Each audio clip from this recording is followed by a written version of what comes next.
If you hear the word libertarianism, you probably think of this, this, or this. But here's the thing.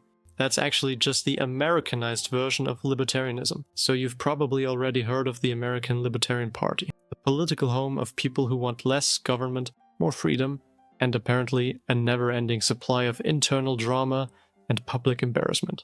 Like this. This, or this.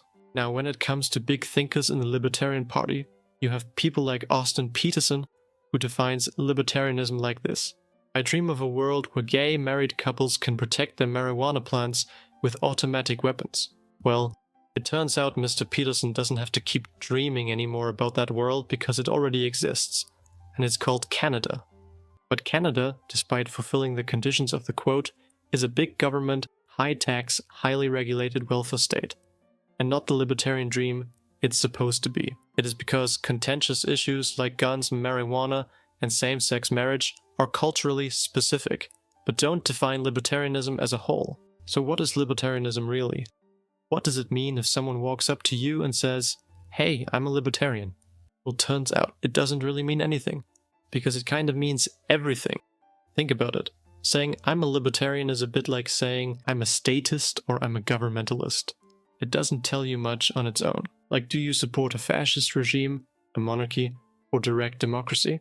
All of the above would be labeled statist. Yet the difference between them couldn't be bigger. The label doesn't matter as much as what kind of system you actually support. Same goes for libertarianism. Do you believe in all-out anarchy or anarcho-capitalism? Do you lean toward minimal government? Or are you into voluntary societies, like private cities run without traditional state structures? Until we dig into how someone thinks society should actually work, the label libertarian is just that, a label.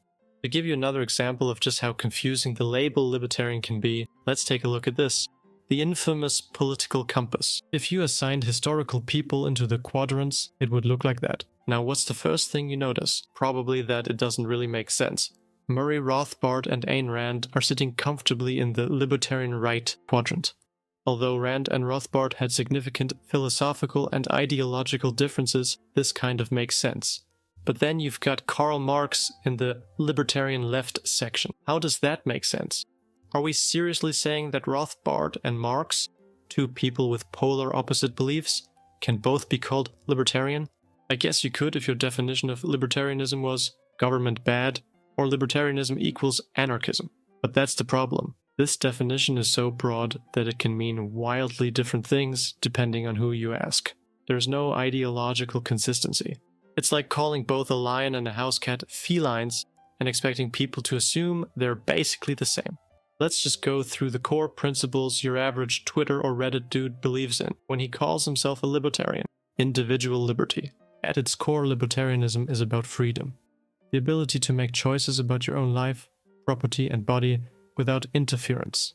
It's the belief that you are the ultimate authority over your life, not the government, not society, just you. Which brings us to the next point. Limited government. If individual liberty is the highest priority, then the government's purpose is clear. Protect the rights of every citizen and stay out of their way. Anything beyond that is unnecessary, or worse, a threat to freedom itself. The government's not your mentor, parent, or life coach. Its job is to ensure no one violates your rights, not to dictate how you live. Economic freedom. Libertarians are big fans of free markets and voluntary exchanges. No heavy regulations and no government middlemen. Imagine this. You've got apples, I've got oranges. We trade, simple. No bureaucrat jumping in like, hold up, we're taking half your oranges as a fruit tax. Yeah, no thanks. The non-aggression principle. This is the golden rule of libertarianism. Don't initiate force against others. It's pretty straightforward. Violence, coercion, or threats to control people? Bad. Respecting others' freedom and autonomy? Good. So where does the term libertarianism actually come from? And how did it evolve into what we know today? Let's break it down briefly. Early libertarian ideas can be traced back to antiquity, with thinkers like Lao Tzu, who promoted a hands-off approach to governance in Taoism, and Zeno of Citium, the founder of Stoicism, who was critical of centralized authority. However, libertarianism as a distinct intellectual tradition began to emerge during the Enlightenment. John Locke laid the groundwork for the philosophy by advocating natural rights private property, and limited government. His ideas greatly influenced the American and French revolutions, which embodied principles of self-governance and individual freedoms. During the 18th and 19th centuries, libertarian thought evolved through classical liberalism, championed by thinkers like Adam Smith, who defended free markets, and John Stuart Mill, who argued for personal and economic liberty. Frédéric Bastiat further critiqued state intervention, emphasizing the concept of spontaneous order. In parallel, early forms of anarchism emerged, with Pierre-Joseph Proudhon famously declaring that property is theft, while promoting decentralized cooperative economic structures. In the United States, Lysander Spooner and Benjamin Tucker developed individualist anarchism, advocating voluntarism, free markets, and opposition to state-imposed monopolies. The 20th century saw the rise of modern libertarianism, particularly influenced by Austrian school economists like Ludwig von Mises and Friedrich Hayek, who defended free market capitalism against socialist planning. Ayn Rand and Murray Rothbard further shaped libertarian thought, with Rothbard coining the term anarcho-capitalism, which combined Austrian economics with radical anti-statism. Libertarianism gained political momentum with figures like Milton Friedman, who promoted deregulation and school choice, and Robert Nozick, whose book Anarchy, State and Utopia provided a rigorous defense of a minimal state. Now that we went over the basics, let's talk about the philosophical implications of libertarianism. If you asked a random libertarian why he believes libertarianism to be true, he'd basically have 4 ways to argue his case. Firstly, he could say that libertarianism is true because individual self-ownership follows logically from the objective existence of reality and consciousness. Secondly, he could say libertarianism is true because God granted humans free will, and no human institution has the right to override this divine gift. Thirdly, he could say it is true because the free market allocates resources more efficiently than the government and ultimately leads to greater prosperity.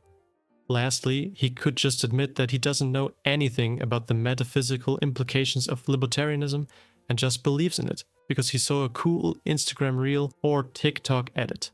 Now all of these 4 are valid, but let's just focus on the first 3 for a second.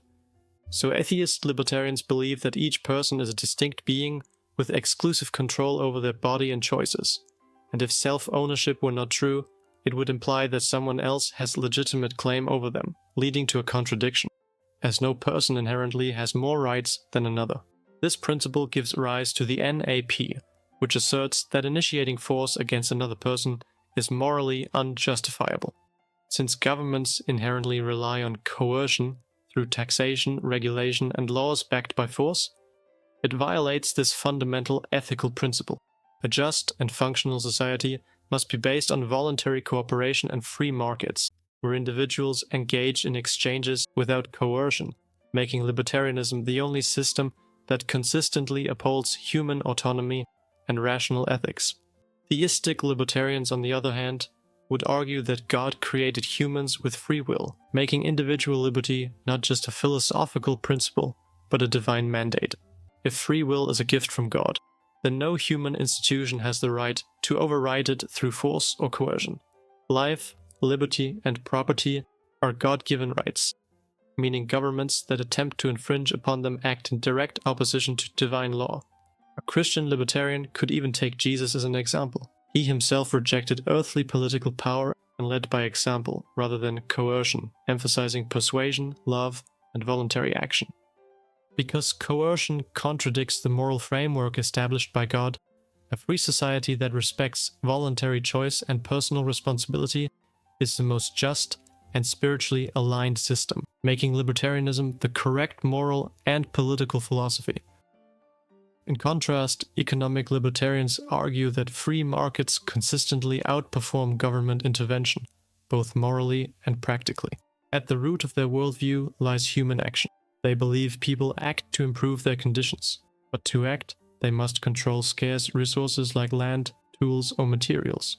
When someone is the first to peacefully use a resource and mixes their labor with it, that's legitimate ownership. I own my body because I am the one who acts. Because I own my body, I own my labor. And because I own my labor, I own what I produce. Government intervention through taxes, regulations, or central planning breaks this chain. It distorts incentives and often makes things worse. Free markets respect this natural chain of ownership. Voluntary exchange leads to innovation, rising wealth, and mutual benefit, meaning freer economies like Hong Kong and early America thrived, while interventionists ones like the Soviet Union or Venezuela collapsed. So for them, the conclusion is simple. If people are to flourish, the market knows best. Alright guys, that's about everything important you would need to know about libertarianism. Let me know what you think about it in the comments.